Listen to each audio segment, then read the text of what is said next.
All right, thank you for staying with Daybreak. So one other thing that has come up is innovation in ICT use in the age of COVID-19. And joining me now is none other than Jerome Ochieng. He's the ICT and Innovations PS. He's joining me live right here in Nairobi. Thanks for making time for us, Mr. Jerome. Now, so what role has really ICT played in the fight against COVID-19 from where you stand? Well, thank you, Trevor, and good morning. Uh, Let me start by saying that really the corona pandemic has disrupted every sector of the world economy and generally all sorts of livelihoods. And I would also want to say that really nobody can actually say that they had any level of preparedness. So equally as we also caught by surprise, and the things kept on changing really fast. So with this kind of happening, then as the Ministry of ICT had to really come in and see how can we use technology to save the situation. One of the things that the Ministry of Health kept on emphasizing was that keep a social distance, work from home, wash your hands. Very good indeed. So then, if work was to continue and people were keeping a distance, which meant that the normal kind of gatherings where people would have meetings was not going to take place, many staff members were being encouraged to work from their homes. Like you can clearly see, we've even started working from home this morning. So basically, we had to actually come in and save the situation. So straight to your question, one of the things that actually ICT came in and to resolve or to save the situation was to facilitate government officers to work from home. This we were able to bring on board online and video conferencing applications across all government. Trevor, I wish to inform you that really meetings currently go on online, beginning with cabinet meetings. They all conducted online. PSS have their meetings online. Heads of departments have their meetings online. And this has been facilitated with us just to also continue with the call of working from home.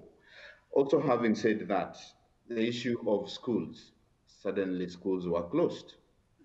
Therefore, we also had to really come in and see how do we facilitate the issue of education. So, as a ministry, whereby we have other agencies, we came on board with, excuse me, with models that would help that. So we had radio, TV programs that would help us to have our pupils continue with their learning, and also the powering on of our e-learning platform, and actually also providing data solutions. We also have the Kenya Institute of Curriculum Development that works closely with us to establish the Kenya Education Cloud and the Education TV channel, which basically, to some extent, I know there's always been this argument of not everybody has access to the internet. We do not have 100% coverage indeed. But then we were saying, having been caught suddenly, instead of having everybody else paralyzed, then there were these initiatives that would have some form of learning in one way or another one going on. Trevor, I would also want to say that the government itself is using various form of platforms, including radio, print, and electronic media, and social media, to educate our people. I don't think, probably, and I'm not sure, but I think we're one of the few countries that continues to give daily update in terms of the corona situation in the world. And this is also courtesy of our great collaboration between the Ministry of ICT and our media channels, and also the fact that we also already have a very well established infrastructure that would facilitate this kind of communication. Yeah.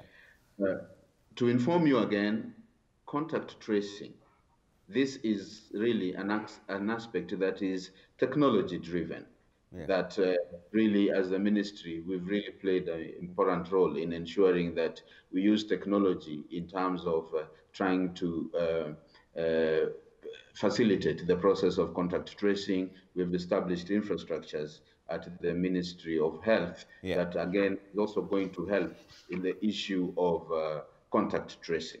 So, and let's stick to that issue of e-learning. That's where my concern really is, because most of the students, I think it's about 20% are the only ones that can access e-learning platforms here in the country.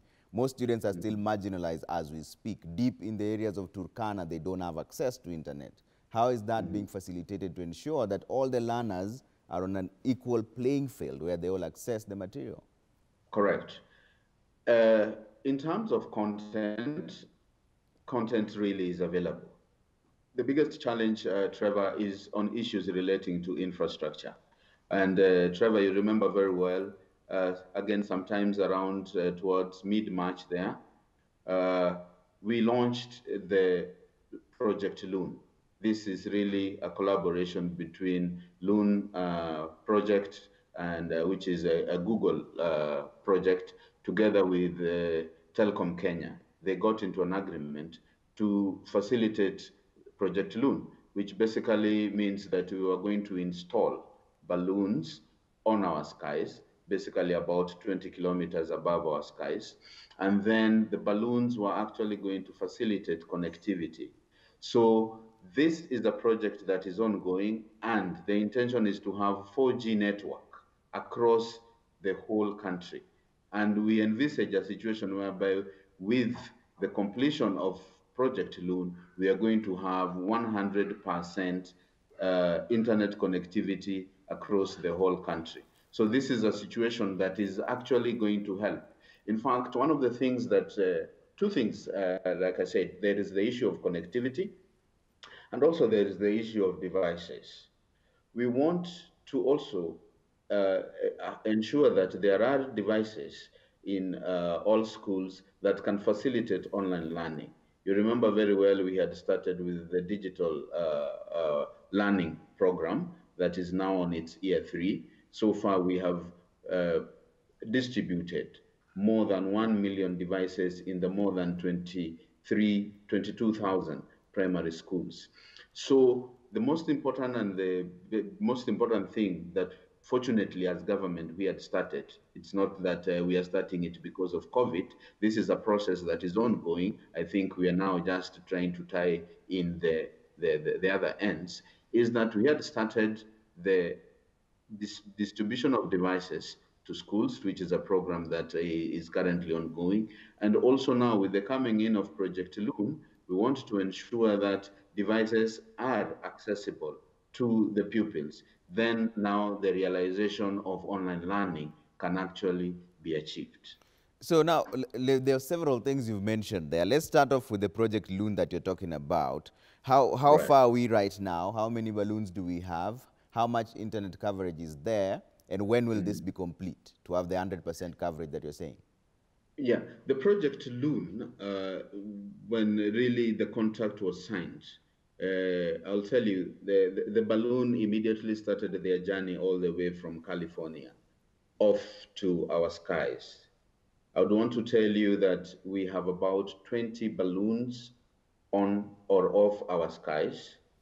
What happens in this particular kind of implementation is that what is going on currently is they are doing the configuration. Trevor, look at a balloon. I mean, the way the balloon works is that, figure it out as a base station. You know, these long masts that we normally have on the ground. That particular device, upper sky, there has to be its own configuration and there has to be its own setup. I'm informed reliably that actually testing is currently, I mean, the other 20, the 20 are on the sky, for just for purposes of clarity. Then the configuration is complete on 2 of them. And actually, currently, the 2 of them are undergoing testing. So if we give ourselves a period of 3 to 4 months, then the configuration of all the other 20 balloons will be complete. Then the balloons will be linking to each other. That is how we're able to provide 100% coverage. So this is a process that is ongoing, and we actually have an advantage in the sense that the balloons, that means internet connectivity will have been supplied, will be achieved. And then the devices have also been distributed to school, then we are almost there. So coupled with that, another effort that we have been trying to put is to ensure that on e-learning, there are normally two things. One is device, secondly is connectivity. So we want to ensure that we are able to provide affordable internet connectivity. Secondly, we are able to have access to affordable devices, devices that are affordable and also easy to use. I would want to confirm to you that we have started local assembly for these devices, and we have 2 local assembly plants. And again, this is not a reaction to COVID. Again, the advantage we have is that this is a process that we had started. The only opportunity that COVID has provided is that we have an opportunity now to move at a faster pace, at a faster pace because of the need that is already there. So device provision, local assembly provides us with that solution of ensuring that we're able to have our own people manufacturing these devices locally, and we have 2 assemblies, one in Moi University and another one in JKU Art. Again, an indication that we have our local capacity. And then Loon comes in to provide the infrastructure. Issues relating to content is not a problem because the Kenya Institute of Curriculum Development has already established the education cloud. Therefore, content can be easily made. So we'll only be moving into the 3rd phase, which is basically capacity building of our teachers. And again, I appreciate that this is not something that we are starting now. It's something that we had started. So it's just taking it a notch higher. So these devices that you're talking about, Jerome, are they the laptops that was the flagship of President Uhuru Kenyatta, which was a 24.6 billion shilling project? Yes. Yes. And how much has been distributed at this particular point, and how much is it going to cost so far? Because the reason why that failed was lack of money, lack of electricity, lack of teacher training, and even lack of storage capacity in the schools. Yeah. Trevor, I think we shouldn't have used the word failed. We are saying the program actually in itself, like I said, we have already distributed 1 million devices in schools. The beauty is, or the reason why we had a very high level of success in this particular project is that we took what we are calling a multi-agency approach in implementing this particular project. Why? Because we brought on board, or we had on board, a multi-agency team involving the Ministry of Education, which also came with it the Teacher Service Commission, also the Kenya Institute of Curriculum Development, and the Kenya National Examination Council, which are agencies under the Ministry of Education. Then we had the Ministry of ICT coupling with the Kenya ICT Authority. Then we had the Ministry of Energy that also had its own parastatal. So we looked at the full spectrum of the implementation, where we are looking at power. Power is a very key component in this particular case, so Ministry of Energy was brought on board. Education basically is the heart of this. So we had our teachers on board, we had the ministry on board, whereby we had even all the people dealing with issues relating to schools on board, and then we have now the solution providers, which is now the Minister of ICT, and also other agents that we are working together with. That is why we were able to achieve issues relating to bringing on board local assembly with our local universities. Again, an idea behind it was just we need to have our local capacity in terms of assembling, in terms of having the devices, and also build our own skills so that this assembly is actually being done by our own people. And we're actually moving a step forward. We want now to have the motherboards developed by our own people, and this is a plan that is currently at a very high level, almost complete. So the level of preparedness is good for us in the sense that we are not starting now because of COVID. It's something that we had already started. Then uh, scaling it up becomes a little bit easier Okay. because we can actually achieve more. So how many more are you looking at? Because if you distributed 1 million, what is the deficit now? Well, we had broken it down into two Yeah. phases. And this again was way, way back according to our plan. We had looked at phase one, whereby we were actually going to give devices to individual. The phases were this way, Trevor, for purposes of clarity. We had organized the learning in the sense that between grade one and grade three, we were giving devices directly to to pupils, because at that stage we are saying they are actually learning, or the children were learning to use the devices. So at that phase, we normally we described it as the phase whereby we are learning to use. That means the pupil at between grade one and three are still learning to use these devices. Therefore, the need for each and every one of them to have personal contact, personal touch with the devices. They can play around with it, they can drop it, they can see how this device looks like. Phase two is what we are calling the phase whereby they are actually using to learn. By using to learn, it means that now you have moved, you have learned how to use the devices between grade one and three. Now, in the higher level, now you are using the device to learn, which means now you can actually log in onto something, you can download content, you can actually do your own studies with the devices yourself. So basically, that is the phase now we are going to. This second phase is whereby now we will be establishing laboratories, computer laboratories in schools, and therefore the learners now have access to these particular devices in their school laboratories, and now they can use the devices in their learning processes. So we are currently moving to phase two, whereby we'll be establishing laboratories in schools, and pupils will be using the devices at the lab level, and as opposed to the lower level whereby they were using it at the classroom level. So that is the next phase where we are going into. And this is a 2-year, 3-year plan based on issues relating to budgeting and availability of resources. Okay.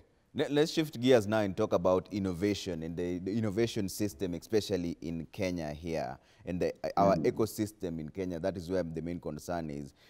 Well, let's start Mhm. with the market structure. Are we Mhm. competitive enough such that our great innovations by the young people in Kenya here can be monetized? Mhm. Yeah, yeah. I would want to tell you, Trevor, that really we are in a good space. And one of the advantages we have as a country is that really we are not new to innovation.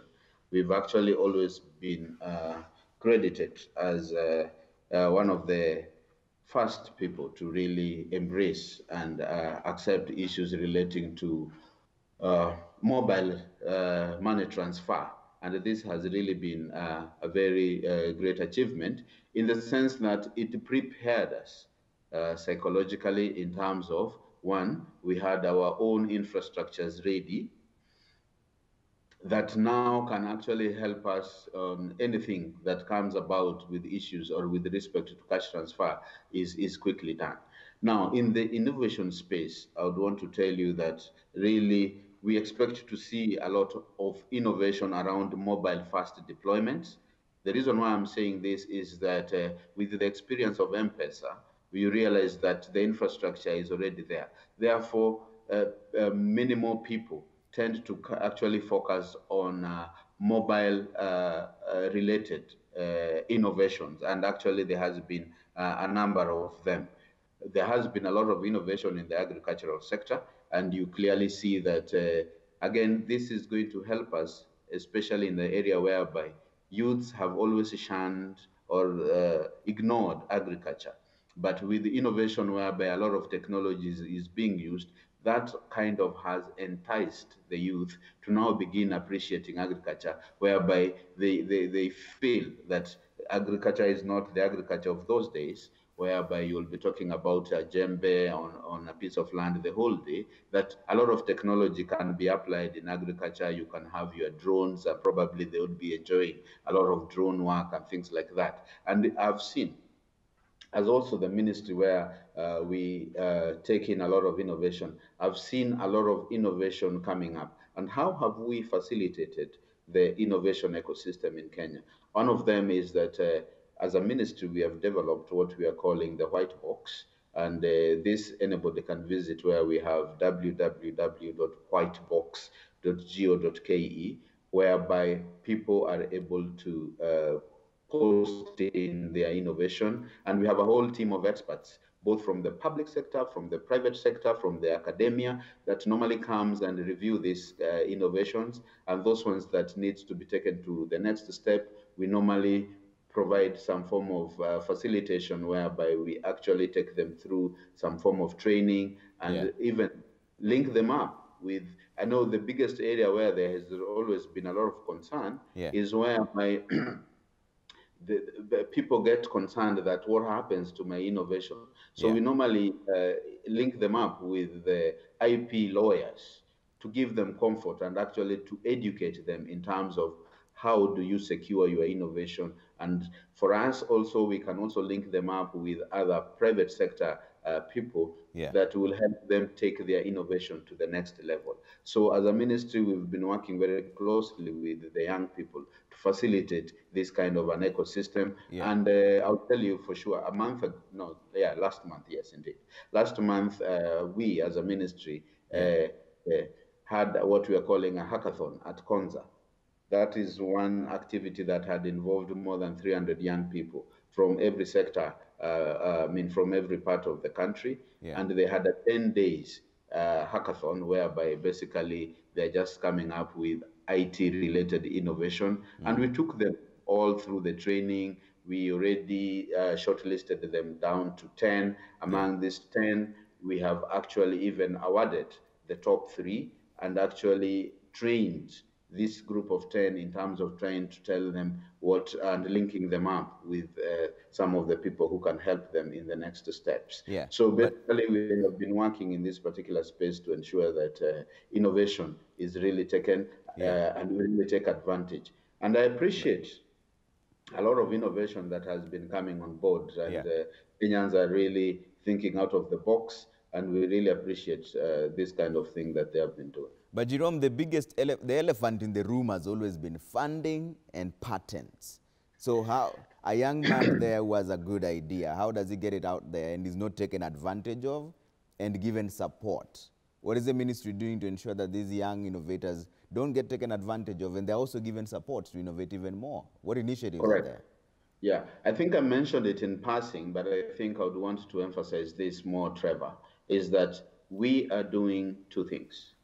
One of them, I mentioned the fact that through our training, we are able to link up the innovators with IP lawyers and actually link them up with KIPI, Kenya Institute of the IP lawyers are also able to take them through the motion of how do they register their innovation and the whole spectrum of how to preserve their intellectual property. So we have a situation whereby once we identify these young people, then we link them up with IP lawyers. You've asked the second question in terms of how do they take their innovation to the next level. I said we link them up with the private sector people to actually now help for those ones who can actually help in financing or funding a particular innovation. And we even through that, and we also conduct a training, and we have seen a situation whereby some young people normally find, sometimes they can easily be taken advantage of, like you rightfully say. A guy, somebody looks at an innovation and thinks, this is an innovation that can really generate a lot of money. So why can't I give this young man 2 million shillings? I think he'll get excited about 2 million. And yet the gentleman knows at the back of his mind, this is really a 10 million or a 20 million kind of investment, you know. So we normally take them through training to actually inform them that sometimes patience pays, so that you really don't rush to getting your 1 million or 2 million shillings. You better wait for 2, 3 more years, and then you can get 20 times folds of whatever you would have been given. So to respond to your question, Trevor, what we do is that we liars or link up the innovators with legal advice for purposes of patenting and for purposes of protecting their innovation. And secondly, also for those innovations that we think can actually move to the next stage, we link them up with the industry sector. Okay. And for those ones that have not really met the mark, again, also we link them up with trainers to actually also help them to continue building up their innovation. Not that we discard them and tell them that this is not working, but then we also give them an opportunity to train on it more. Yeah. So going forward, how do you think the ministry is going to leverage on ICT in the new normal that we have now? You've mentioned that most of the cabinet meetings are all online and trying to reach the learners in different places. But going forward, this is sort of the new normal. What is the plan from the ministry's perspective? From the ministry perspective, like I mentioned right from the beginning, the issues of enhancing our ICT ecosystem in terms of enhancing the infrastructure is key. So we will work more and more in terms of improving the infrastructure, both at the national level and all the county levels.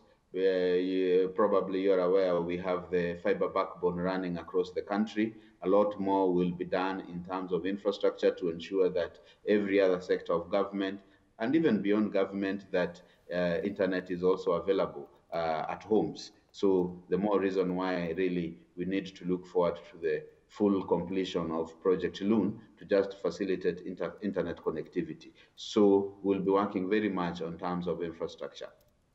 Secondly, the new normal seems to be really a lot of reliance on technology and a lot of reliance, dependency on ICT. What do we intend to do? Again, we also intend to ensure that there are many more government applications that are now going to be online. I know we have our e-citizens with a number of applications, but then I think the most important thing is to bring on board as many applications as possible online, so that as we tell people to work from home, people can still get their services from home. So application development, government services, and more, you're going to see more of them online.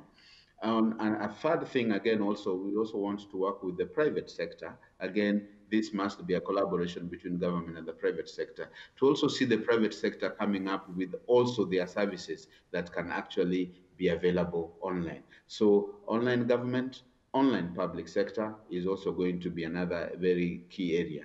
We also want to emphasize on issues of innovation and entrepreneurship. Like I mentioned, you've seen a lot of innovation from our young people coming on board. So we would really want to see many more of this innovation and entrepreneurship, especially from the young people being brought on board, many more people thinking about ICT-related innovation, technology-related innovation, and all forms of innovation that needs to come out from there. Then we also want to really emphasize on skills development, that there will be a lot of dependency on ICT and technology. Then we want to emphasize that our institutions of higher learning need to also come up with courses that are responsive to this new normal. We want to work very closely with our institutions of higher learning, that the courses that they are doing, or they are offering in our universities are responsive to also this new normal. We want to see institutions and universities beginning to teach artificial intelligence, beginning to teach Internet of Things, blockchain, all this machine learning, because the next frontier is really a lot of dependency on data and a lot of dependency on technology. So again, on that particular front of skills development and enhancements of skill is another area we really want to to work on. So in broadly, those would be some of the key areas we'd want to focus on to ensure that really our country is also able Yeah. to keep up with this new demand. All right. Thank you so much for making time for us this morning, Jerome Ochieng, ICT and Innovations PS. I'm sure we'll have this conversation again at some point. We're taking a quick break here on Daybreak. When we come back, we're crossing over to West Pokot, where the governor is standing by to give us a statement of what's going on in his county. Is he ready? Should there be a reopening of the economy? And how ready he is for COVID-19? That in just a bit, all right?